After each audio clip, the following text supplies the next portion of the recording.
하늘의 문을 여소서. 이곳은 주목하소서. 주를 향한 노래가 꺼지지 않으니 하늘을 열고 보소서. 이곳에 임재하소서. 주님을 기다립니다. 기도의 향기가 하늘에 닿으니 주여 임재하여 주소서. 이곳에 오셔서 이곳에 앉으소서. 이곳에서 드리는 예배를 받으소서. 주님의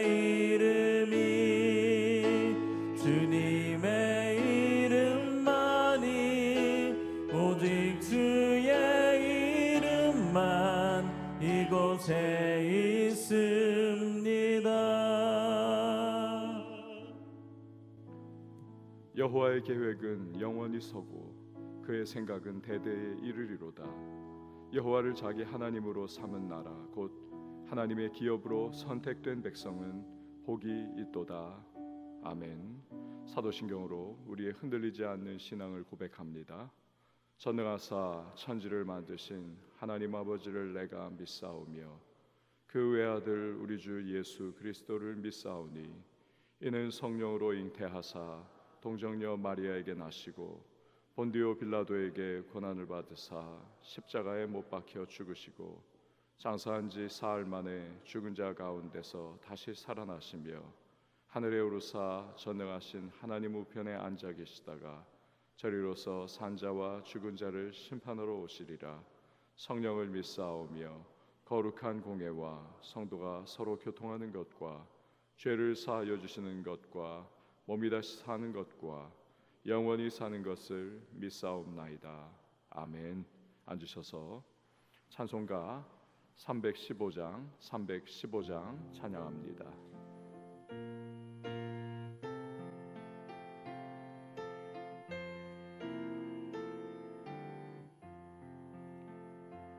내 주 되신 주를 참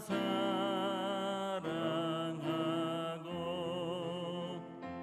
곧 그에게 죄를 다 고합니다. 그는 은혜를 주신 내 예수시니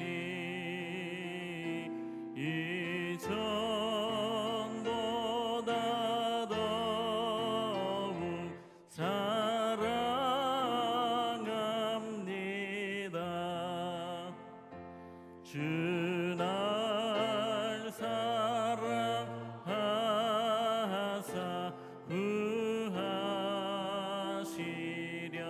구하시려고 저 십자가 고난 당하셨도다. 그 가시관 쓰신 내 주 배우니 이전보다 더욱 사랑합니다. 내 평생에 힘쓸 그 큰 의무는 주 예수의 덕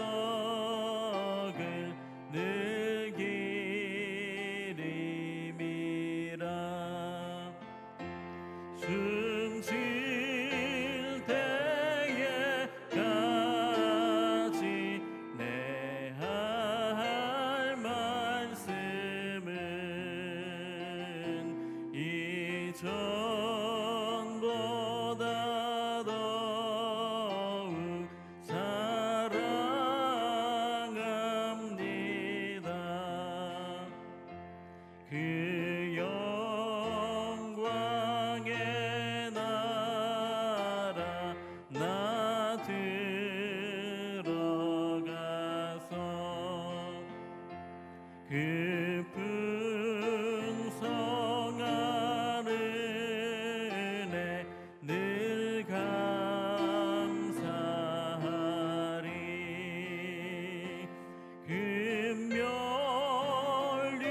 금멸류관 쓰고 나 찬송할 말 이전보다 더욱 사랑합니다.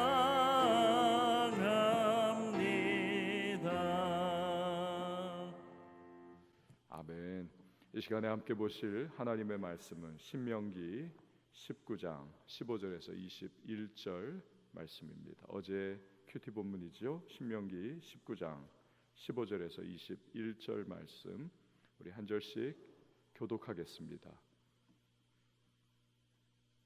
사람의 모든 악에 관하여 또한 모든 죄에 관하여는 한 증인으로만 정할 것이 아니요 두 증인의 입으로나 또는 세 증인의 입으로 그 사건을 확정할 것이며 만일 위증하는 자가 있어 어떤 사람이 악을 행하였다고 말하면 그 논증하는 쌍방이 같이 하나님 앞에 나아가 그 당시의 제사장과 재판장 앞에 설 것이요 재판장은 자세히 조사하여 그 증인이 거짓 증거하여 그 형제를 거짓으로 모함한 것이 판명되면 그가 그의 형제에게 행하려고 꾀한 그대로 그에게 행하여 너희 중에서 악을 제하라.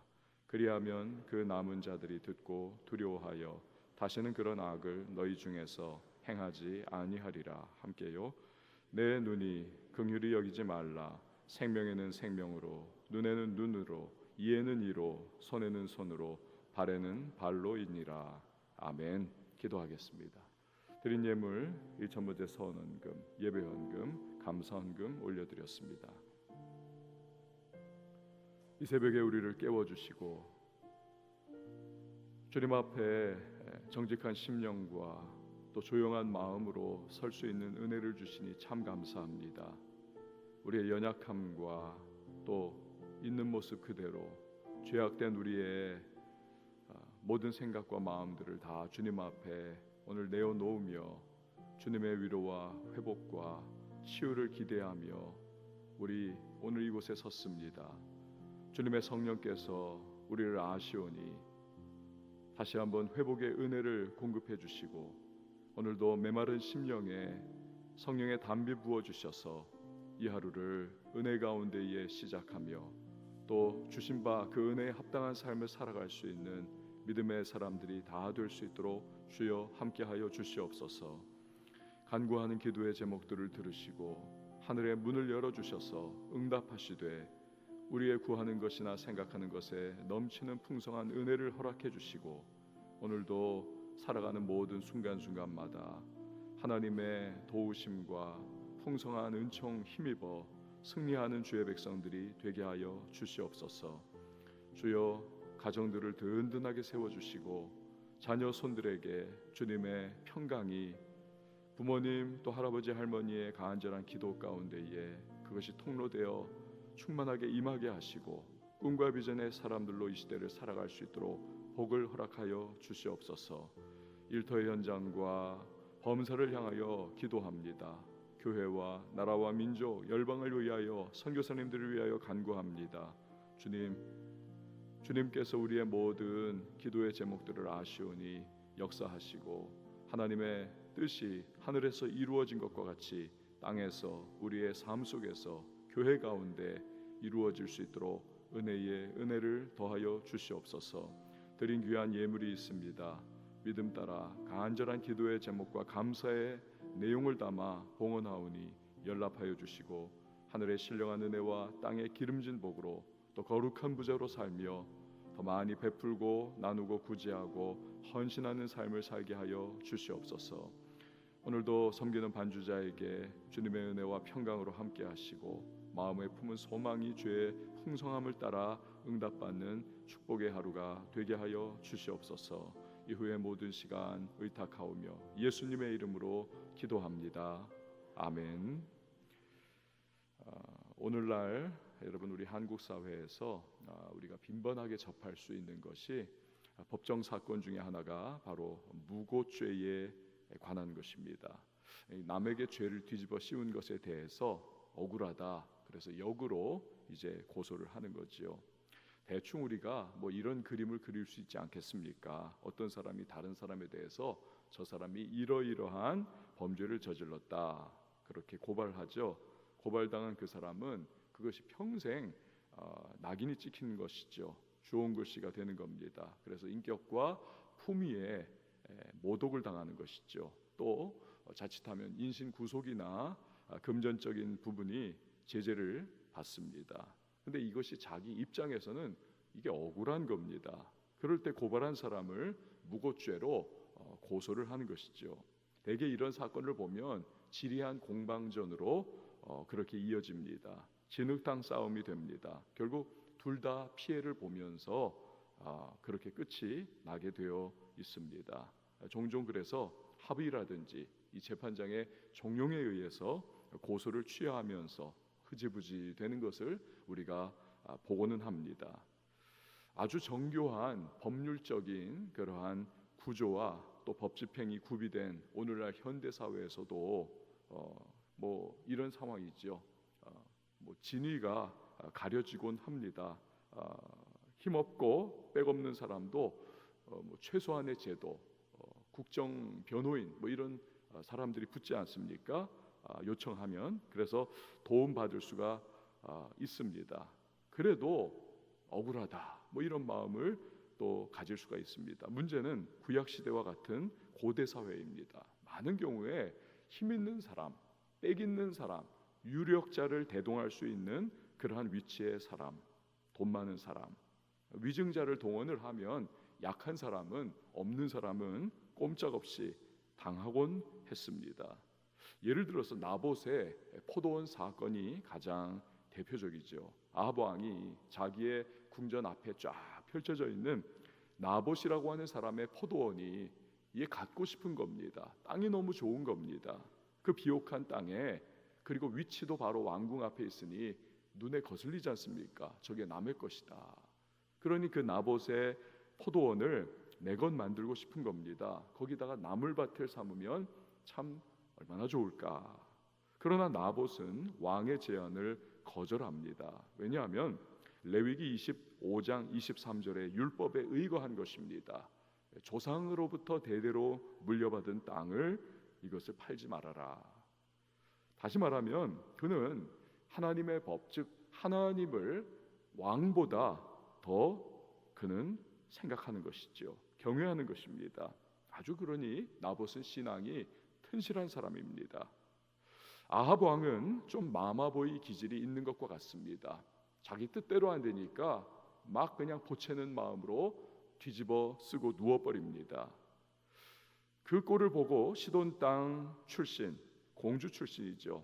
바알 우상 숭배자요 왕비인 이세벨이 당신 대체 왕이 맞소? 한심하다고 이야기를 하고는 내가 그럼 뺏어주리다.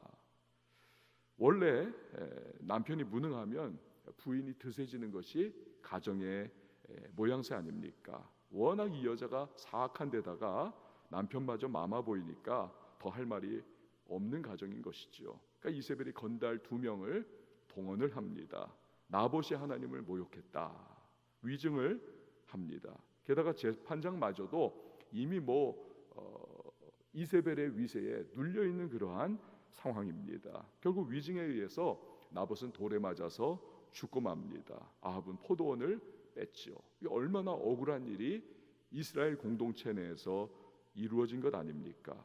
그런데 하나님은 이런 일을 거룩한 이스라엘 공동체 안에서는 용인하지 않으신다라는 겁니다. 이것을 모세 시대에 본문의 말씀을 통해서 반포를 하신 것입니다. 여러분 성경 15절 말씀을 한번 보시기를 바랍니다. 15절을 보니까 사람의 모든 악에 관하여 또한 모든 죄에 관하여는 한 증인으로만 정할 것이 아니요 두 증인의 입으로나 또는 세 증인의 입으로 그 사건을 확정할 것이며, 그러니까 어떤 죄악에 대해서 한 명의 증인으로 고소 고발하는 것은 이건 불가하다라는 것입니다. 왜냐하면 인간은 저마다의 관점을 가지고 있습니다. 자기 이해의 한계가 다를 수가 있습니다.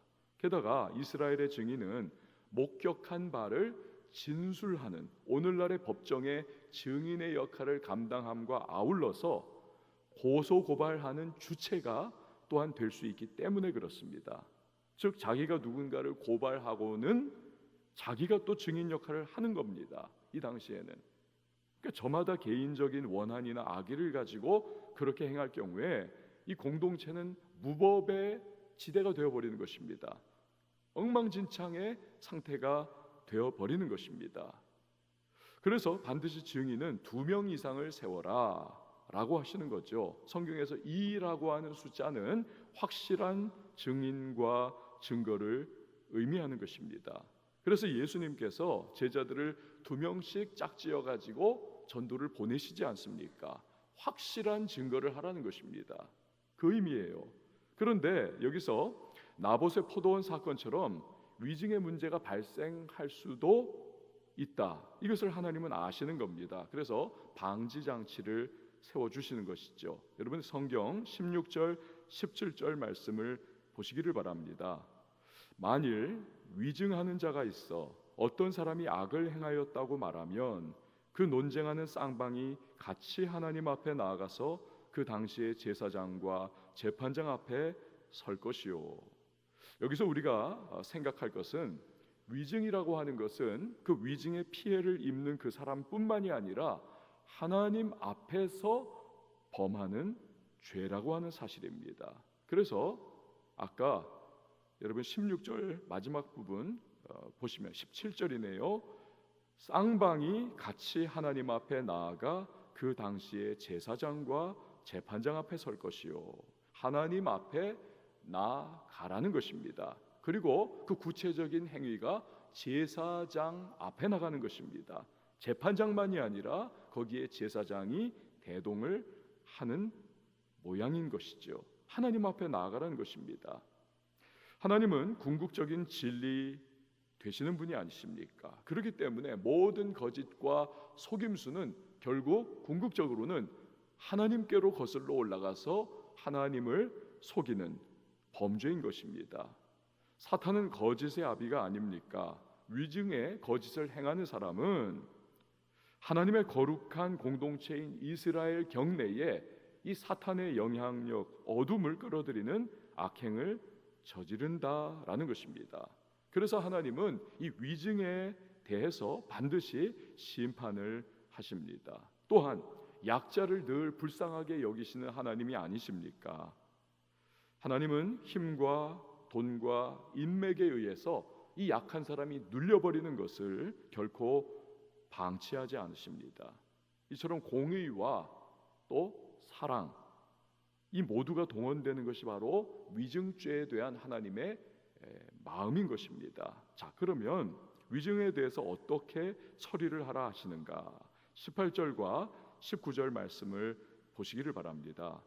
재판장은 자세히 조사하여 그 증인이 거짓 증거하여 그 형제를 거짓으로 모함한 것이 판명되면 그가 그의 형제에게 행하려고 꾀한 그대로 그에게 행하여 너희 중에서 악을 제하라.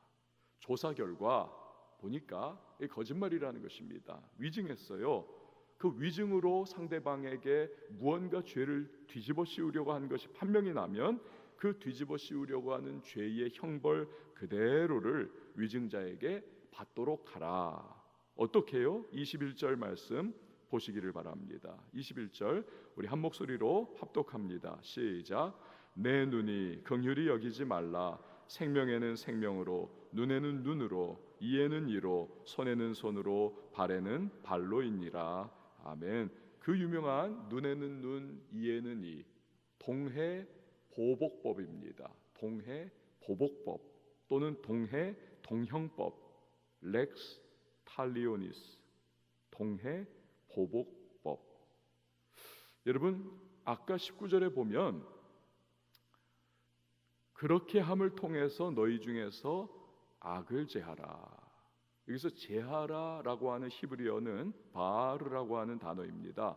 불로 태워버리다, 소각해버리다, 또는 조금 의미가 달라요. 먹어치워버리다. 전부 다 존재 자체를 다 사라지게 해버리다라는 의미를 가지고 있습니다. 즉 위증죄는 불로 싹 태워서 흔적조차 남기지 않듯이 하라는 것입니다. 여러분, 율법이라고 하는 것은 개인적인 차원에서는 긍휼을 강조를 합니다. 그러나 사회와 공동체적인 기강과 질서의 차원에서는 아주 엄격합니다. 엄격한 법 집행을 통해서 그 공동체 전체의 거룩성, 질서, 이것을 유지하도록 하시는 것이 율법의 정신인 것입니다. 그래야만 이스라엘 공동체, 즉 하나님의 거룩한 공동체가 와해돼 버리거나 그 죄가 난무하는 무법 집단이 되지 않을 수가 있는 겁니다. 그래야만 열방을 향한 제사장 국가로서 그 역할을 감당하기에 합당한 것이죠. 그러니까 하나님은 이스라엘이 거룩한 공동체 되기를 원하십니다. 이것이 또한 그분의 성품인 것입니다. 20절 말씀은 동해 보복률을 적용하는 목적을 말씀하고 계십니다. 보면 20절에 그리하면 그 남은 자들이 듣고 두려워하여 다시는 그런 악을 너희 중에서 행하지 아니하리라. 자, 이런 하나님이시기 때문에 아합 시대에 나봇의 억울한 위증에 의한 죽음을 하나님은 결코 내버려 두지 않으셨습니다. 우리 알지 않습니까? 아합과 그 아내 이세벨 가장 비참한 죽음으로 멸망당합니다. 아합은 전쟁에서 활을 맞아서 한나절 내내 고통 속에 신음하다가 결국 과다출혈로 죽습니다. 이세벨은 왕궁에서 내시에게 떠밀려 가지고 결국 그렇게 죽습니다. 개들이 아합의 피를 핥고 이세벨의 살을 다 뜯어먹어 버립니다. 개라고 하는 존재는 이스라엘에서 가장 치욕스러운 그러한 욕이 아닙니까? 그런 개에게 그렇게 당하는 거죠. 결국 하나님을 속이고 이웃을 속이고 왕비로서 이스라엘의 거룩한 공동체를 위증죄로 와해시킨 죄에 대해서 극렬하게 하나님은 심판을 하신 것입니다. 여러분, 오늘날 인터넷 등을 통해서 얼마나 남을 소위 씹는 일이 비일비재하지 않습니까? 익명성을 무기로 해서 남을 찌르고 말로 공격하고 거짓말로 인격 살인을 하는 경우가 허다하지 않습니까? 그걸 견디다 못해서 연예인 중에서는 스스로 목숨을 끊는 일까지도 일어난 것을 우리 알고 있지 않습니까? 게다가 교묘하게 법지식을 악용해 가지고 거짓말로 대다수의 국민을 우롱하고 분통을 터지게 하는 고위층 인사들의 모습도 우리가 익히 보아온 터가 아닙니까? 가나안 사람들은요, 거기가 무법천지고 위증이 난리를 부리고 해도 이건 어차피 무법천지의 가나안 죄인들입니다. 그러나 거룩한 공동체 이스라엘만큼은 진실을 지키라고 하는 것이 이 위증죄를 단죄하시는 하나님의 마음인 것입니다. 오늘도 하나님은 세상은 악할 대로 악해 있다 할지라도 영적인 우리들 하나님의 성도인 교회, 주님의 백성들만큼은 정직한 그리고 진리가 되시는 하나님의 성품을 따라 살아갈 것을 우리에게 말씀하고 계시는 것입니다. 이 위증죄를 통해서 우리가 붙잡아야 할 적용인 것이죠. 가장 먼저 우리가 남에 대해서 소위 씹는 말 여러분 하지 말아야겠습니다. 내가 하지 않을 뿐만이 아니라 누가 나에게 야 아무개가 어쩌고 저쩌고 하면서 이게 옳지 않다는 것을 우리가 알면서도 그 사람의 얼굴을 봐서 그냥 가만히 듣고 있는 경우도 있습니다. 이 암묵적 동의가 될 수가 있는 것이죠. 듣는 것도 그렇기 때문에 지혜롭게 거절할 줄을 알아야만 하겠습니다. 지혜롭게죠. 지혜롭게. 또한 누군가가 크거나 적게 억울하게 가십의 주인공이 되고 있는 것을 우리가 깨닫게 된다면, 그러한 말들이 오고 가는 상황을 우리가 직면한다면 우리는 변호해 줄 수 있는 것이 성도의 마땅한 사랑의 자세라고 하는 사실입니다. 또한 성도는 우리가 마땅히 말을 많이 하고 행실을 행하는 부분에 있어서 언제나 진리의 궁극적인 근원이 되시는 하나님을 의식하면서 말하고 행동해야만 하겠습니다. 하나님 없는 세상과 하나님을 의식하며 살아가는 성도는 결국 다를 수밖에 없는 것입니다. 누가 지적하지 않아도, 누가 너 이러이러하면 안 되지라고 말을 하지 않아도 하나님이 지금 나를 바라보고 계시다. 이 하나님을 의식하며 살아가는 삶의 모습, 이것이 성도인 것입니다. 그렇기 때문에 성도는 법에 의해서, 힘에 의해서 억지로 맞추면서 살아가는 세상 사람들보다 한층 고급한 삶을 우리는 살아가야만 한다는 것입니다. 마지막으로 예수님입니다. 여러분, 예수님은 율법을 완성하셨습니다. 모세의 법에는 눈에는 눈, 이에는 이, 즉 동해 보복률을 말씀을 하시지만 율법의 완성자이신 예수님께서는 말씀하셨죠. 누가 네 왼편 뺨을 때리거든 네 오른편 뺨도 돌려대라. 즉 사랑의 법, 십자가의 정신으로 살아가라 말씀하고 계시는 것입니다. 법에 의해서 살아가는 사람은 여러분 법을 위반하지 않아도 마음속으로는 그 사람을 증오하고 저주하고 미움과 살해가 가득할 수 있습니다. 이중적이 될 수 있는 것이죠. 이를 갈며 사는 것입니다. 그러나 예수님의 십자가 정신, 사랑의 법으로 살아가는 사람은 내게 해를 끼친 사람마저도 품으면서 이를 갈지 않고 증오하지 않고 용서하면서 살아갈 수가 있습니다. 그러니 미움과 증오로 자기 파괴를 하는 일을 우리는 차단할 수가 있는 것입니다. 우리가 다 이렇게 살아갈 수 있다면 여러분 이 땅이 얼마나 아름다운 세상이 되겠습니까? 그러니까 우리 성도라도 그렇게 할 것을 예수님께서는 말씀하시고 십자가로 그것을 보여주신 것입니다. 주기철 목사님의 삶이 사랑의 원자탄이라고 하는 별명이 붙은 이유가 그것이 아닙니까? 두 아들을 죽인 원수를 양자 삼았습니다. 그럴 때 그 모든 미움과 증오와 원한이라고 하는 그 부글부글한 모든 것이 다 사랑의 원자탄으로 녹아버리는 것이죠. 거기에 진정한 변화와 거기에 진정한 승리가 깃들어 있는 것입니다. 사랑하는 성도 여러분, 오늘 우리가 이 하루를 살아갑니다. 많은 말들을 할 것이고 들을 것입니다.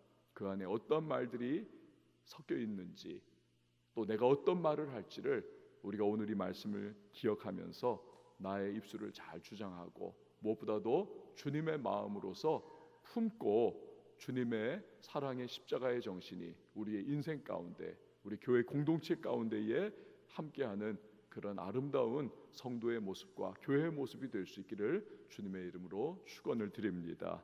우리 시간에 함께 찬양하시고 기도하도록 하겠습니다. 원하고 바라고 기도합니다.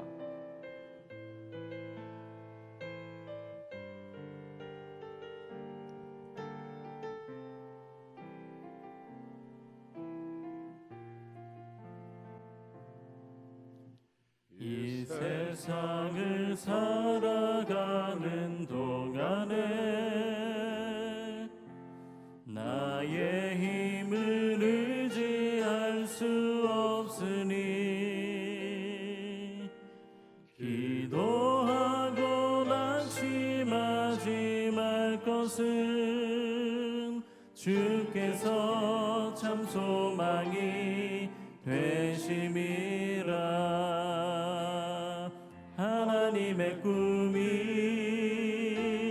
나의 비전이 되고 예수님의 성품이 나의 인격이 되고 성령님의 권능이 나의 능력이 되길 원하고 바라고 기도합니다.